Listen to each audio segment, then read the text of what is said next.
This is the Newsload.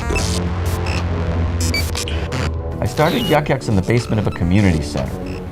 And it was the worst possible physical setup for comics.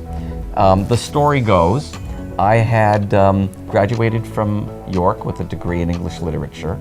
I was a bit of a literary snob, and I didn't know what I wanted to do next. All my friends were going for graduate work somewhere away to some college, but I had a situation at home where I was living with my parents that I didn't want to leave them.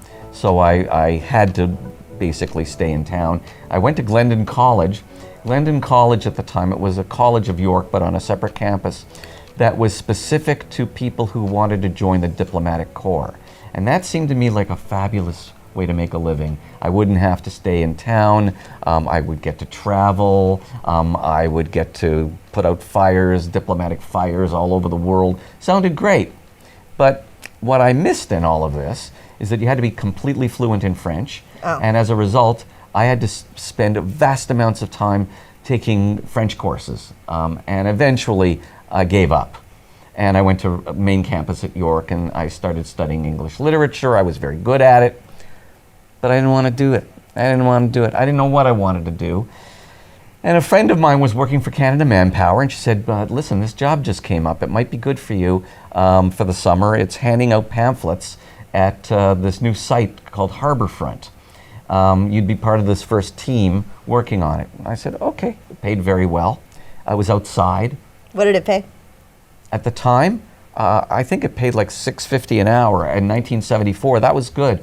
Yeah, because minimum wage was what, like $2? Yeah, it was good. It was very good. Yeah. I had to wear a powder blue leisure suit, unfortunately. It was so ugly. Oh, you were probably so cute. No, I was not cute. It was the worst, ugliest thing you could possibly imagine. Photos. I don't have a photo. I burnt them all. But it was really ugly. But they were booking a lot. The people who were in charge were booking a lot of acts for the site because they wanted people to come down and take a look at it. The government was about to spend $1 billion renovating the site. Ooh. And is this the docks now? Like what? Not the docks, the harbourfront. Okay. These people were all much older than me, and they were booking acts, bands and stuff, and they would ask me the next day, what'd you think of the band we booked last night? And being outspoken, I would always say, they were crap. The band you want to book is this. And they went, oh, okay. And they would book that band. Ooh. And it would turn out to be a big success. The power of suggestion. Right? And so when my job ended the last week of August, they said, what are you doing now? And I said, I don't know. They said, do you want to join the programming team and start programming for next year? And I said, yeah. Sounded like a fantastic job. I started booking all kinds of stuff, including comedy. And there was a sea change in what comedy was all about at that time. It used to be people going on telling old jokes, strip club comedy, like we talked about. But now there were a bunch of people doing very personal jokes, uncensored material, and I fell in love with all this stuff. So I started doing some of my own. 2 years later, we all got fired. They changed Harbourfront and turned it into something else. And it was no longer an entertainment destination. So I didn't know what to do. I was collecting unemployment insurance. And my friend was running a folk club down on at the corner at Church and Wellesley, which was a gay area. So this is the story. It was on Church Street, not in a church. That's right. Okay. That's why people get that wrong all the time. So I called him up and I said, would you mind if I got my comics that I know coming down and they could do sets in between the folkies? He said, okay, sure. We tried that. It was on a Saturday night. It was a disaster. It was a disaster because the people who like folk music do not like modern comedy. So that didn't work. But then I had the best idea I've ever had. I went to the board of the community center and I said, I'd like to have a night of my own just to do comedy. And they said, okay, we have to charge you $38. And I said, okay. Well, a place holds 100 seats. I'll charge $1 to get in. Maybe I can make this work. And we started, and I called it Yuk Yuk's. And magic happened. Not exactly. Sorta. A bit. What happened was this ran for about 10 weeks, every Wednesday night, which is the worst night in the week for show business. And it was a long, narrow room. You don't think Monday is the worst night? No, actually, Monday people want to go out because they didn't go out on Sunday. Wednesday's a terrible night. It's the hump day.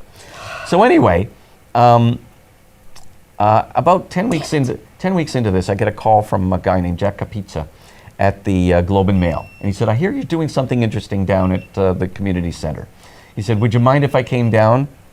It's okay, keep going. Would you mind if I came down and I wrote something up? I said, no, please. So he comes down, and at this point we were drawing maybe... news people are just contacting you randomly after the 10-week Yeah, show? word gets out.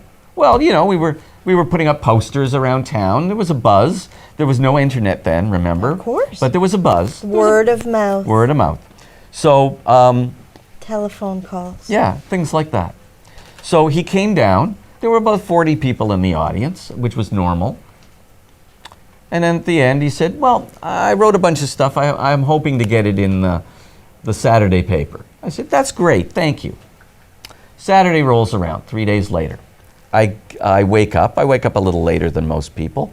And I had an answering machine. Yeah, you're a noon guy, I'm eh? a noon guy. And I had an answering machine, one of the first in the city. And usually I'd have 2 or 3 calls. There were 42 calls. And so I thought, uh-oh, somebody died.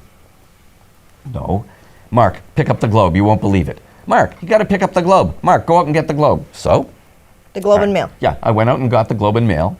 And on the Globe and Mail, there was in the entertainment section, there was a 2-page spread on this new kind of comedy that had never been seen in Canada before. No, we don't have it here, but we have it at the club. Okay. At Toronto Club, we have the blow-up of the article. We'll have to interview you at the club someday. Yeah. We're only open there at nights, so I couldn't get anybody to come down.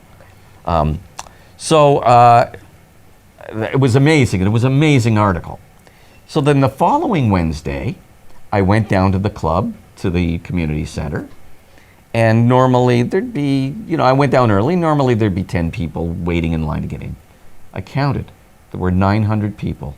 Mark. All around the corner waiting to get into this thing, and it never let up from there. So after the first 100 people, did you have to tell the 800 people to go home? Only after I put the first 100 in, I was kind of grooving on looking at 900 people wanting to see the product that I had developed. That people want this. Yes, people want this. And then there was still about 1.5 years before I opened up my full-time club, and that's a story that had to do with a friend of mine who was a financial whiz. And shoe boxes. And yeah, putting money in shoe boxes and all kinds of stuff that wasn't really a business yet. Because you didn't actually believe that this was a business. No, I thought I'd do this for a year or two and then I'd get a real job doing something.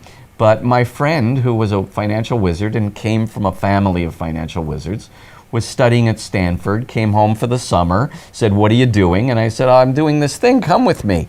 And he came, and I said, what'd you think? He said, well, I'm not a comedy fan. He said, but I'm a fan of money. He said, and you've got a business here. And I said, I do?